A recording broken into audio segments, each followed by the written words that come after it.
Hello, everybody. Welcome to another week's edition of the WrestleWatch podcast.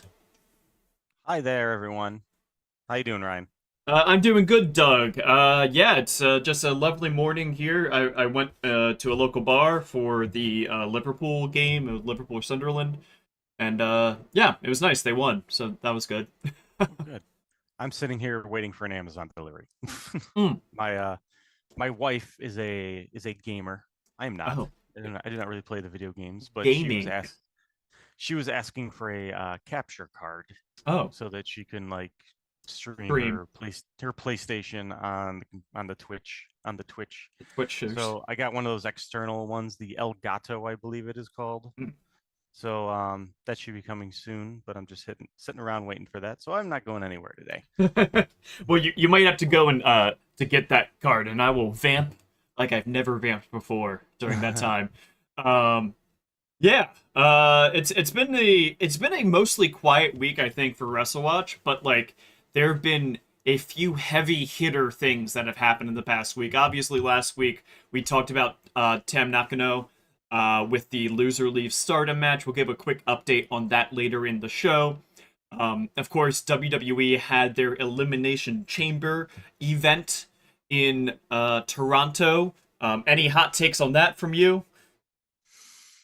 Not really. I think we'll probably talk. I mean, we'll probably talk about the Kevin Owens Sami Zayn match a little bit. I Yeah. think it plays. That's an important thing, at least for our purposes and what we discuss. I think it's at least something to touch on. Mm-hmm. But I don't know that I don't have any really I don't really have any big comments on the John Cena heel turn or anything like that. It's, you can go somewhere else for those opinions, I'm sure. But, yeah. Yeah, It happened. It was a thing that happened. It was definitely a thing that happened. And it's also interesting because I remember it was in that interview, or it was like a Q&A that Mark Shapiro, who's the COO of TKO, he mentioned this past week. They were talking, he asked him a few questions. I can't remember what this specific event was. But he was asked about, what's happening with the PLEs, and he's saying, Picasso wants them, cool, good for them. He was also asked about, they're like getting extra rates from cities, and that's like their business plan for the future is to try to get every single pay-per-view to be paid for by a local government, to get like a fee from them to host them in those those cities. So, I think that we're gonna see more shows like I don't know, like it seems like they have a model now where it's like every pay-per-view for WWE that's not a big four is not in the US anymore because that's where they're gonna get the money. So Well, they've slowly moved away from, and I think all wrestling has done this too. This isn't just WWE. Like AEW's done it too, but they're slowly moving further and further away from a model where they need to rely on consumers to actually give them money directly, like direct to consumer. Like that's been going on for, a decade at this point. They've been moving further and further away from that. Yeah. Like I guess like the transition for them from pay-per-view model to added free with streaming subscription is another example of that. Yes, absolutely. So, that's not a surprise to me at all. But anyway, I think we can jump into kind of the discussions of the news of the week, because there's a couple things that are worth talking about for sure. Yeah, so if you're following along on YouTube, you're seeing last week's tier list, or free week agency tracker. If you're listening in, you can look at last week's, but it doesn't really matter because we're going to be changing it. So follow along with the new tracker if you got it from our Substack. Of course, subscribe to us on WrestleWatch.substack.com. First up, we're going to talk about exactly what we were kind of teasing there, Sami Zayn. Did you watch this match at all, Doug? I didn't. I heard it was very good. Yes. But I also heard it was slightly overrated. I really like this match, honestly. So when we do our match notes thing, as our companion pod here with WrestleWatch, I gave this a very high mark for a match. I thought that's easily the match of the night. It was the most fun thing on the card, but the resolution of the match, I mean, obviously it was going to be a sordid affair when it is KO versus Sami Zayn in a no DQ match. They are quite famous for their ladder wars and their no DQs and all those kinds of things, kind of matches going back to the ROH days. The interesting thing about this match was that the post match really set up the fact of KO going absolutely ham on Sami Zayn. And it was listed as a kayfabe injury. It was been reported now by Wrestling Observer Newsletter that it's a kayfabe injury storyline kind of thing to write Sami Zayn off. But it was done such a way that this was similar to the storyline that they were doing with Kevin Owens and Cody Rhodes, where it was like WWE has an out if Kevin Owens were to have left at that time. It was kind of like a, leaving the territory kind of story. And the way that they booked this was very much so well, if he leaves WWE, we have, like, he's left the territory with this angle, If he comes back, it's triumphant return from injury kind of angle. So we already know that his contract was supposed to have expired by now. And because he's re-signed at the same time as Kevin Owens. Kevin Owens has re-signed with WWE. We have not heard anything about Sami Zayn re-signing, though. Yeah, and he's also made comments indicating that he would like to stay. Mm-hmm. Like I don't remember his exact wording, but I believe it was something along the lines of, I don't see myself anywhere besides WWE. Mm-hmm. So I think, and we already had him as likely staying. Yes. But obviously, as you said, this is a situation where they did this write-off angle. To me, that does indicate that they haven't come to terms yet. And there could be a possibility in the sense that Sami has a number in his mind. Mm-hmm. He clearly is a smart guy, and he knows that WWE is a company that could absolutely afford it, and he knows he has the leverage. So I suspect that he's going to take advantage of that. He's one of the Magnificent Seven, so he's one of the seven that we've been keeping an eye on in terms of ones that definitely do have leverage. And I'll say this: even though none of the Magnificent Seven have jumped, every single situation, every single one of them, they have, except maybe Seth Rollins, but every single one of them except Seth Rollins has demonstrated that they are willing to use their leverage, and they've kind of, at least publicly, shown that they're going to play hardball and try to get the best deal that they can, use both sides against each other. And I think that Sami may be doing that right now. Yeah, the way that he phrased his comment was such that it like kind of opened the door. As somebody else said, that it felt like he was negotiating in the media with WWE. Which is good. I think they should be doing that. And yeah, with the rest of the Magnificent Seven, of course, I think the other name that's out there still is AJ Styles, who he had an interview recently where it kind of sounded like he was also kind of negotiating in the media. He was referencing that he has an idea of a story for retirement in mind. He's 47. He doesn't imagine himself wrestling after 50. And, well, all those things line up to like one final deal, one final 3-year deal somewhere. And a lot of the stories that he could tell are like for a retirement angle. It's not in WWE, honestly, but they could do something with him, but still. Yeah, here's the thing with AJ. He says a lot of stuff over Yeah. the years. Like, I remember I want to have a final match in the Tokyo Dome. I want to wrestle Tanahashi one more time. I want to retire and train in the Performance Center. It's like he says a lot of things. Yeah. Like so it's like at this point, it's like I don't know how much stock I put in anything he says, just because he just says things. So Yeah. And so we'll see what he actually does. Yeah, it's like he has some incentive, I suppose, with like his good brothers being out in the wild, and it is Tanahashi's final year, and maybe Shinsuke's leaving too. Yeah, that, and we'll probably talk a little bit more about him next week. Yeah, I think Shinsuke will come up next week. Yeah, but at least for Sami Zayn at this time, I think that we had him as likely stay. Yeah. I think I'm going to, just for now, keep him at likely stay. Mm-hmm. I think that I think that there is a indication that, they're working things out and still doing that, but I think that I think it's going to happen. I think you could argue that it does raise eyebrows that they did do this like right off angle, Yeah. but I get the impression that eventually WWE is going to come to the table and give him what he wants. I think it's intriguing with the write-off angle, especially because the feeling was this was going to be a main event, not a main event, a Mania match between Sami Zayn and Kevin Owens. The way that they were kind of building it up felt like, oh yeah, well this is going to lead to a match at Mania, and so people were surprised when the match was at Elimination Chamber instead, with the stipulation that it had on top of it. And then watching the match, you see the way that it ends in the post show. And Randy Orton comes out, and now it looks like it's going to be Randy Orton versus Kevin Owens at Mania instead. And so it does raise a lot of eyebrows of like, okay, so it seems like they're hedging their bets, WWE is, about Sami Zayn if he does leave. I do think they are hedging their bets. Yeah. Don't get me wrong. I'm not saying that I don't think that, a potential chances there for Sami to leave.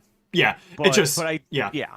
It's just that you. Sorry. So no, you go ahead. I'm sorry. No, I was just saying. I do think that basically what we're looking at is a situation where I think WWE is okay playing hardball and feeling confident eventually they'll come to a deal. And the other thing to keep in mind is, at WrestleMania, they have less and less matches than ever before on these pay-per-views. Yeah. Or PLEs. So it could also just be a situation where they needed a big match for this one, since it's only a 5-match show, right? Recently they've been doing 7 per night on average for Mania, so 14 matches total for Mania, and then for the other shows it's 4 or 5 matches. Yeah. So I'm not surprised that maybe they wanted to give this show needed a match like this. Yeah, and it needed something that was like, hey, people from Canada, look, it's your 2 favorite sons. Don't you love this? Yeah, of course. So you're saying let's keep it as a likely stay.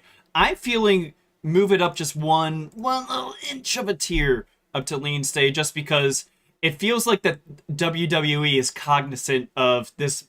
He might be leaving. The way that they booked this feels like they're cognizant of that. Yeah. All right. Well, what did the committee decide? Went with lean stay, just one notch up. Okay. Still more likely than not that he's going to stay though in WWE. Yeah.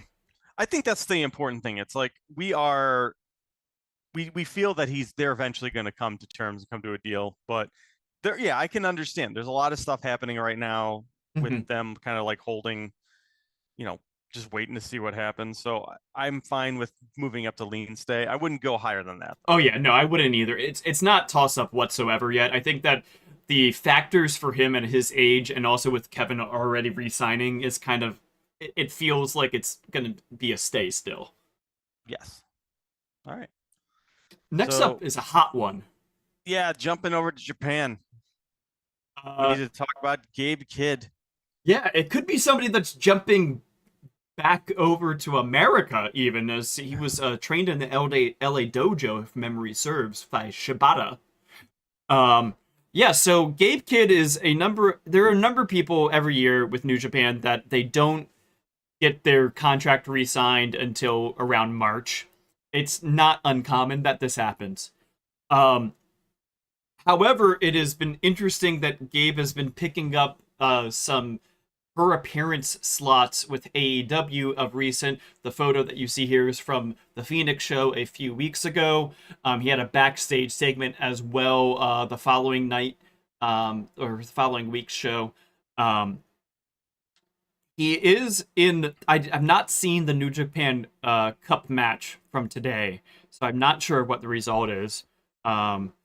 Yeah, I don't know if you have. I've avoided spoilers too. I was planning to watch it yesterday before the ring broke. The one. My hot take on that is that it is a hot take to get mad about them deciding we can't do these matches tonight. Like what do you expect them to just like change all of their? It's going to be blood sport rules. Yeah. Are we going to get Shane McMahon out here and he can officiate this contest? like it's a big tournament. It has like matches that have been planned out probably for like the last month or so between these people. You can't. I don't think that you can just like on a dime change all these matches to being ropeless matches. Although some of the people that were involved, like Yuya Uemura and Gabe Kidd and people like that, their style can work with it. But like still, it's like you expect Evil to do a match without ropes. Like that's House of Torch's whole thing. Come on. Yeah. Well, and here's the thing. The thing to keep in mind. So first of all, Yeah. Gabe Kidd's first match was against Ren Narita. I haven't looked yet. I'm gonna take a wild guess that Gabe Kidd won that match. I'm taking a wild guess on that too. Yeah. Yeah. So at this point, I don't think we could really read it. Now, if he lost, then maybe we could start having that discussion. But I'm gonna take a wild guess and not even look that up and assume that he won that match. So I don't think we could read into that yet. Maybe we'll have more thoughts on it next week. But at this point, I'm gonna just assume that he's still there. But I'll say this about Gabe Kidd. Yeah, as you already kind of pointed out, a lot of these contract stuff, people stick around and work without a contract for a while. Typically, I would say, oh, he'll eventually resign. And for a long time, I thought that was the case. But I do know, Sean Ross Sapp has been kind of just wording things weird to me, where it's just Yeah. like, as of now, he's with New Japan. And I've also heard other people kind of talking about that as well. And let's be honest, if you're Tony Khan, you probably do want Gabe Kidd. Probably like it sounds like there is a flirtation that's happening with the idea for Gabe Kidd, that's lined up with Fantastica Mania, which is happening, so he was already without work really in New Japan. There's very specific people that they like having for those shows to work with the luchadors, and Gabe's not probably on that list of people. No. So he knew that he wasn't going to do anything. So he was like, "Hey, TK, or Rocky, can you get me some, some per appearance gigs at AEW on the West Coast? You're on the West Coast. That's even more perfect. I can just fly quick back from Japan and back over." So yeah, it all lines up with it just being per appearance deals just to fill out the schedule. It does. And now I will say this though, with Gabe Kidd, because we talked about the idea that Tony Khan would want him. I do think that there is genuine, I would not be surprised if he jumped for, obvious reasons, in the sense that AEW is probably more money. He's obviously getting over in America in a pretty big way than he's ever done before. Yeah. And obviously I think it would just be, a good, it'd be a move that makes sense. Now, having said that, I think that it's in his best interest to stay in New Japan a little longer, because I think he is heating up. I think he is going to get a really big push, especially coming out of the Tokyo Dome. And for that alone, that's going to make his value much, much higher if he stays in New Japan for another year or so. Maybe he wins the G1, or maybe he just wins the title. I don't know if he's necessarily going to be the one that beats Goto, but I think that there is a lot of room for him to grow and increase his value and his leverage if he stayed in New Japan for a little bit longer. And I think that he's smart enough to know that as well. But at the same time, I do think if Tony Khan is throwing money around, he might have to just take that deal. But at the same, and then going back on the other side, I think that Tony Khan knows that New Japan probably wants him a little longer, and he doesn't want to mess with a partner. So as you kind of see, I'm going back and forth. I'm like all over the place with Gabe Kidd, because it really is kind of an all over the place situation. And because it's an all over the place situation, I'm going to go toss up. Oh, that's spicy, I think. Yep. Of a place to put him for right now. I think that because he still has the open weight title. These were dates that were on the West Coast when he didn't have anything else to do in New Japan. He's scheduled for the New Japan Cup, and we're presuming, spoiler-free, we're presuming that he has won his match today, which means that he would be not available to AEW for the rest of their West Coast run. Right. He would have to fly to Omaha, and who wants to do that? He's also booked for Chicago. He's booked for Chicago, yeah. Yeah, he's got the Iron Man match. So that'll be who is it with again? Drawing a blank. Let me check real quick. He has an Iron Man match with Ishii for the strong openweight title. Well, that's an So AEW match if I've never heard one, you know? yeah. So, but once again, it would not. Would it be stunned? Would you be stunned if you lost that? I wouldn't be stunned if he would lose it to Ishii because I think Ishii has now credibility in America to put him on those shows as well. Yeah, I think so too. But I think that might not be because Gabe is gonna leave New Japan and they want to get the title off him. It could just be like they see things for him in Japan. Yeah, I want to get the belt off him so they can elevate him. Because I could see that. Because as you were saying, like who is going to beat Goto is a very interesting question, and I think that it could be one of the young lion kind of guys or like the new musketeers. I mean, but you know, Tsuji has the title right now. He is the global, so it probably won't be him.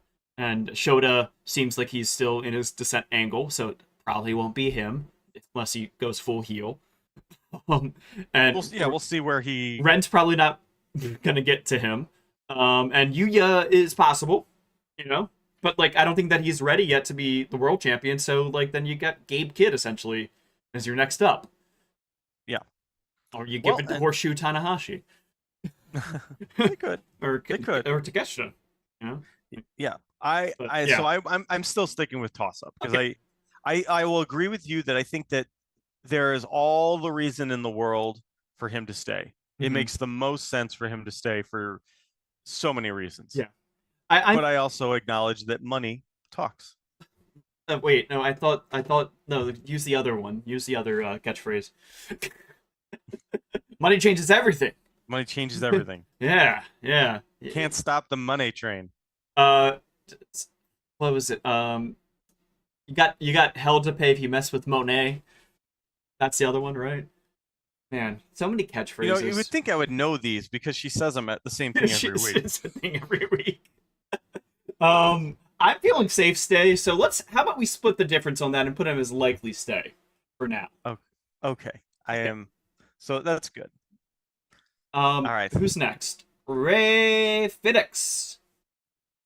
I don't know that we have a whole. I mean, I think it's pretty obvious what we're going to talk about with this one. So we had him at likely jump, and now it's basically a situation where he is going to sign, he has signed, or he is he's either signed or he's about to sign. I think we know that's pretty easy to say. Yeah. Correct? Yeah, it's impending, I think, at the very worst case scenario for him. Yeah. And the best case scenario for him, he's already getting money from them. From WWE, we mean. Yeah, I think for that reason, I'm ready to just say safe stay. I mean, sorry, not safe stay. Safe jump. Quite the opposite. I think we've all felt that it was just it's going to be safe jump eventually. Yeah. It was just a matter of time, and then it was just the contract stuff. The minute he was released, I think everyone was ready to just go safe jump, and he's gone now. So I think safe jump is the answer. So a more interesting question then, rather than where is he going to go, because we know that answer. When is he going to go soon? Do you think that this was the right decision by Tony Khan the way that he played this? I think so. I will say this. I don't know. I know we have the situation where it's a question of, is it good to leave these people on these contracts, or is it bad press, bad publicity? And maybe it is. I also think it's kind of overblown. I don't think it matters that much. Mm-hmm. So I think releasing him now is the right move, though. Yeah, I think that the way that he answered the question, it was asked to him at the press, the pre-show press conference for the media call. That's what they're called for Revolution. They asked him like, "Hey, why did you choose to finally release Rey Fenix? What's up with you releasing all these people when they've asked for their release? Does that set a bad precedent?" And he said, he looked at every single one case by case. It just so happened that the end result for each one is the same thing, but it was like over time, that these things happened and developed. It wasn't like all like every single one of these went in the oven at the same time to get to this end case for each single one. Talking about Ricky Starks, Malachi Black, Miro, and now Rey Fenix. So I think that that's the right way to go about it. I think that he understands that he has some leverage against these talent by having them under contract and not just releasing them. And that also gives him leverage against WWE a little bit too.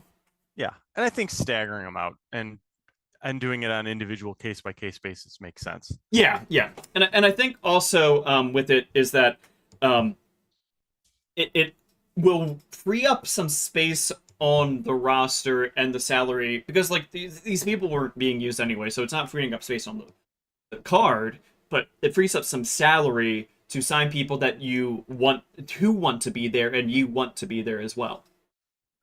Yeah, and let's be honest here. I think we've at this point it's fair to say that I think a lot of this like bad publicity towards AEW keeping people under contract, it seems to have a bigger impact on AEW than it does WWE. Yeah, like I think you kind of wanted to touch on the Jade Cargill situation a little bit, but there's not a lot to say there yet about it, I don't think. And some of it seems like it could be just like people overblowing things, and with the he said she said situation. But like, yeah, like Jade was like allegedly kept off screen is one way of reading it, or she was injured, and it's like, yeah, well, WWE doesn't use somebody for a while, nobody really cries foul, but when AEW doesn't, it's like this big controversy. So yeah, well, and here's the other thing, and I bring this up just because I think that I think it's important to look at like kind of the culture of AEW backstage, and you look at how Brody King and Julia and Buddy have looked now compared to when Mal Black was there. Yeah, and they just seem like they're a lot more motivated now. Yes. And you take a look at it seems like a lot of the dead weight of people who really didn't want to be there are gone. So I think that maybe Tony Khan even saw that and was like, you know what, it's time to just like end this. And I really hope that he probably had learned his lesson big time when he was just signing people that got released, who maybe didn't want to be there in the first place. Yeah. Like the closest signings recently that kind of get to that mold, but aren't really. It's like, well, Ricochet came over, but he let his contract lapse. He didn't get released. And Hurt Syndicate, like same he thing. To be, he asked for his release at one point too, didn't he? Yes, he did. Yeah, he asked for his release a few times, and Hurt Syndicate, same exact story. Like they were like, we kind of want to get out of here from WWE because we're not getting to do what we want to do here. And it looks like that Tony will just let us do the stories and like the characterization and the screen time and everything that we want to do. Yeah. It's better, I think. And along those lines, I think he also maybe learned something from Copeland and Monet, in the sense that, because I think there was also this perception that, if he wins a bidding war and pays them more money, maybe they're not going to put their full effort in because, they're just happy collecting a paycheck like Kevin Nash in WCW. And I don't think that's played out at all. I think Copeland is extremely motivated. Yeah. Monet is doing tons and tons of things all over the place. I mean, I think the amount of work that she's put in, the fact that she's doing Rev Pro, she went to she's doing New Japan. She go to CMLL? She went to CMLL once, didn't she? Or not yet? Not yet. But I think she talked about it. Well, yeah, CMLL wants her also. Yeah, so that's probably going to happen. I would predict that'll happen this year. And obviously she's doing the stuff in AEW, and she's on like every week. Yeah. So she's putting the work in a huge way. So I think that it definitely shows that Tony Khan does not need to be afraid of like overbidding. Like people will still be motivated and feel valued. And I think that's the other thing, is like these people feel valued. Mm-hmm. Well, it's like also that these are people that, again, with Cope and with Mercedes, they left. They chose to leave WWE. It wasn't that WWE cut them necessarily, you know. Yeah. Even Well, with they Cope, it had was there was a yeah, bidding war. yeah. Cope was a bidding war kind of thing in WWE. It was like, okay, fam, yeah, like have fun over there, you know. Monet was a bidding war, Yeah, obviously. Monet was a very obvious bidding war. yeah, Will Ospreay was a bidding war. I mean, all the bidding wars, the people are motivated and happy to be there. The ones that were not are the cuts. yeah, The people uh are there just because they have no other choice. yeah. Now, Bobby Lashley, I would argue, was that.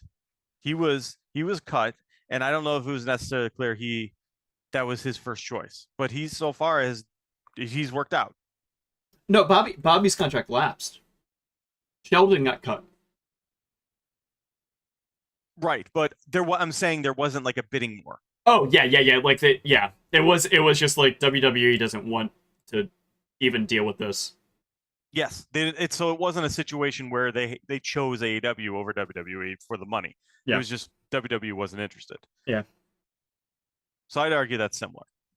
Okay, but anyway, so So I think how? Yeah, yeah. Ray Phoenix is gonna go up to safe jump, yeah. and It's funny. I didn't think we were going to talk a lot about that one, but it ended up being a good discussion. well, yeah, and it's also interesting to see Sean Spears win the North American title this week. So that is literally every single person, and I mean every single person except for CM Punk and the two people that they signed this year so far with Penta and Jordan Grace. Every single person that WWE has gotten out of free agency, in the past, like during like the AEW time, has won a title. And in the last year, every single one of them won within the last year. So like if you discount Cody and Punk, every single person that they signed in 2024 has now won a title in WWE. Right, but even CM Punk is a situation where He got injured. Yeah. Yeah, and he has rarely had lost, and Yeah. I don't think has he ever lost clean. I don't even think he has in WWE. At this I don't point. think he's lost clean, no. And if even then, it's like been like in multi-man situation, like a like elimination chamber kind of thing.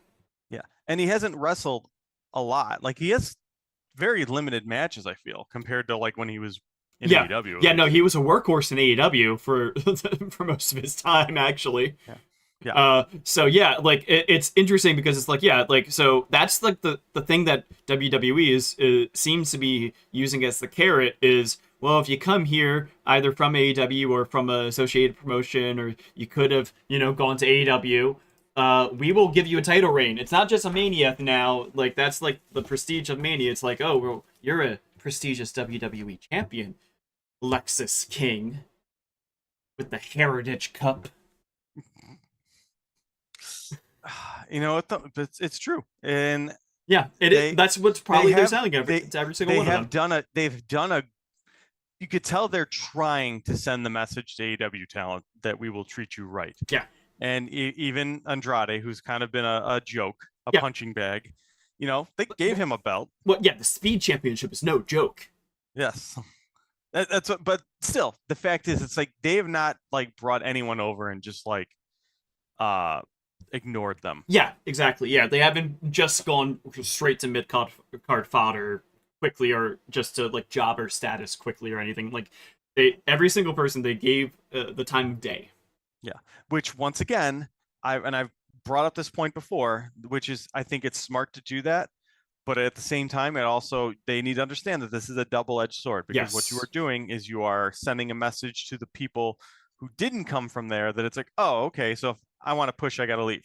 Yeah, like if a certain like person that was like developed by the Performance Center and went through NXT and now is like main event level and on the card, see somebody come from AEW and immediately get on the main card, and they want them to be tag champs together, and maybe they don't like that. I don't know. This is just a very unspecific situation that I'm describing right now. Yes, and putting that person aside, we also have, Cody is obviously the biggest example. Yeah. Like he was in there, he was like a WWE system guy from day one, left for like. I guess it was like what 5 years or so. It was longer than 5, yeah, but yeah, 8. Like it was okay. No, it was 5 years. It was 5 years because he left in 2016. Yeah, and then because Wrestle Kingdom 11 was 2017, and then he did come back until 23, 22, 22. Yeah. So yeah, it was 5 years, and then they got the massive push. So that's the message that they sent. Mm-hmm. Yep. All right. All So right. I guess we'll move on then. Yeah, just wanted to quick hit about the loser leaves Stardom match. Saya Kamitani and Tam Nakano, they had their loser leaves Stardom match. Tam lost the match, and then now then we added her to safe stay because we thought ahead of the match, hey, well, she's probably gonna lose, so maybe she's gonna leave Stardom. Immediately they go back on it a little bit, or I guess she's now going to be a freelancer in a match in Stardom, which is going to be a title and career versus career match. Yeah, and at this point, I mean, I guess Tim can win. But If then they Saya's gonna lose her title and career. That's the way that they. well, That's the way that they did they phrased it. clarify that? Did they say is it Saya's title versus Tam's No, career? it's career versus career with the title also on the line. Okay. It's the most telegraphed way to do this, I think. Yeah. All right. So then, yeah, Saya's obviously not losing. Yeah. But yeah, I think that this is a pretty clear case where Tam is reportedly pretty beat up, and she's been beat up for a while and is ready to stop. And I think she will continue in some backstage capacity. At least she's indicated as much. So for that reason, I went safe stay. I Yeah. think that she's not going. Like I said, I don't think we need to like elaborate and go much more than that. It's just a quick hit on this one. Yeah, and speaking of quick hits, we have a few other quick hits that are ones that we just wanted to check in on because it's been a while. Beth Phoenix, we had her on as a toss-up, basically based off of just, she looked like she was training with some people from AEW. Some people thought that maybe that meant that she would go to AEW and do some matches, maybe. It hasn't really been much since then, though. We're gonna drop her down to likely stay independent or likely stay away from AEW is possibly another way of putting that. I know no comments there. Yep, that seems right. Yeah, it had been around 100 days or so since the last time that we checked in on her. So it felt good to do a check-in on her. Dragon Dia, same kind of situation. It's been since October since we've heard from him. He was gearing up and he did appear in the Super Junior Tag League for New Japan. Since then, he has not appeared in New Japan at all. He just only appeared in Dragon Gate again, so it seemed like that it's actually that he was just given a guest slot. So we have just taken him off the tracker for the moment. All right. And then we have Indi Hartwell. Yeah, so with her, similar situation, we added her back in November when her release was announced by WWE. Now she's officially a free agent. She's picked up a bunch of indie spots. She's going to be doing House of Glory, for example. But it seems like that she's not going to be going necessarily to one of the promotions that we consider for the tier list, WWE, AEW, or Stardom for her case. There's possibility of her going to TNA, though. Yeah, it doesn't seem like it's likely, so it's going down one tier to likely stay for Indi Hartwell. Which is fine. Yeah, I don't see her going anywhere either, other than maybe TNA, as you said. I just don't see the interest in any place we follow. So I think going down to likely stay makes sense. I'd probably even go I'd go even lower, but I think likely stay at this time is fine. We got Leon Slater. He has been performing with TNA for a while. He was actually kind of in like a main event angle. It was like some 10-man tag match that he was handpicked along with like the Hardys and Joe Hendry and Nick Nemeth were in it. So it was a nice little like tipping. Like we see a lot in this guy. He was added to the tier list originally because he had done a tag match with Tanahashi, and Tanahashi seemed to be interested in Leon Slater coming to New Japan. Nothing has really come of that since then. He's had some great matches in Rev Pro and Progress since then still, but that's his like kind of home promotion. territory there in the UK. So yeah, it just doesn't seem like much is happening, but he still is a talent that I think we should be watching long term. So I'm fine with him staying on the tier list still as a likely stay. I am as well. I think that he'll be good to keep an eye on. And I think he is ultimately someone that will sign somewhere. I just don't see any indication that's going to happen now. Persephone, we added as a toss up after Wrestle Dynasty because of some rumors that WWE was interested in her. The old Stephanie Vacor strategy of somebody gets featured on a New Japan or AEW show, and now WWE suddenly loves them. We haven't seen anything happen since then, and she's been booked pretty well as if she's not leaving CMLL. And I think that CMLL was a little gun shy after Stephanie left, like she did. So I think that keeping her on is okay as a likely stay. I might have gone slightly lower than that, maybe a safe stay. I don't know how you feel, Doug. If you think that is just like is nothing's happening there.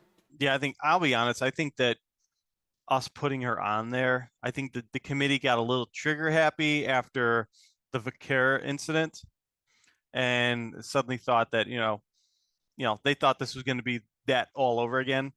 And I think that based off of this, we haven't heard anything about her at all since then. So my hunch is that she's not going anywhere. Mm. So I'm ready. I would say we could just take her off, but I think the committee wants to keep an eye on her for a little bit longer, which is fine. So likely stay makes sense. Yeah, we'll give her a few more months, and I suppose we'll see if in the Forbidden Door season she gets featured. And then Street Profits, they had been on the tier list for a while now, down as a safe stay. We hadn't really thought about them since last summer, actually, when it seemed like their contract was going to be coming up soon. This fall, they integrated that into their gimmick a little bit about being, upset with their booking.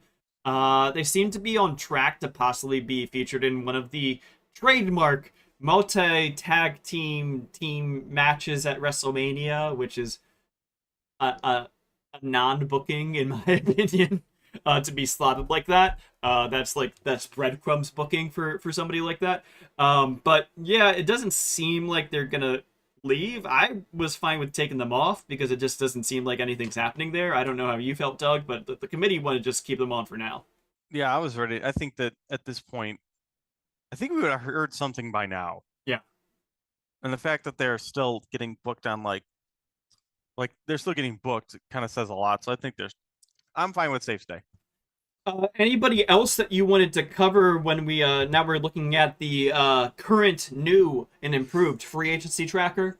No, I think we're good. So let's just run through this real quick. So safe jump, we have Hikuleo, Josh Alexander, and Rey Fenix.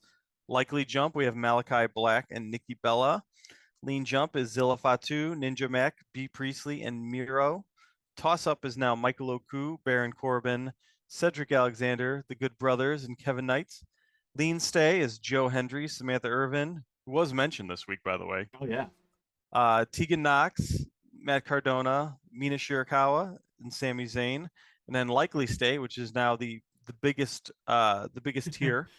AJ Styles, Kofi Kingston, Xavier Woods, Mayu Iwatani, Danhausen, Alex Windsor, Beth Phoenix, Gabe Kidd, Indi Hartwell, Leon Slater, and Persephone.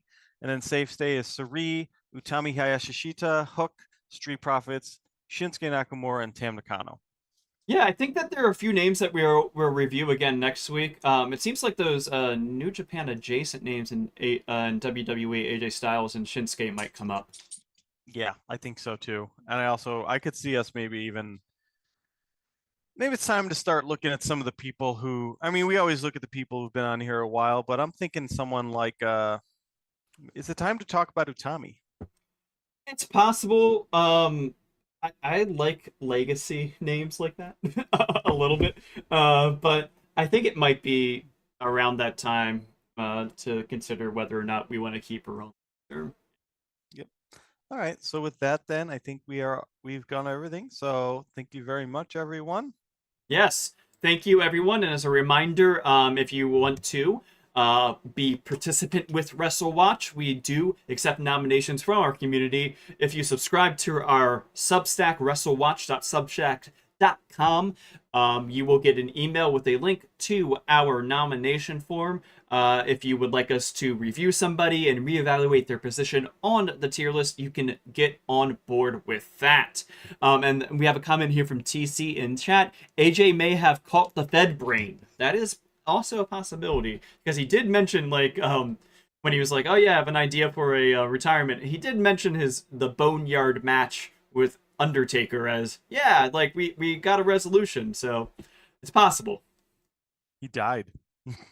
Undertaker killed AJ Styles and the Good Brothers. The Good Brothers went so far underground that they ended up in Japan.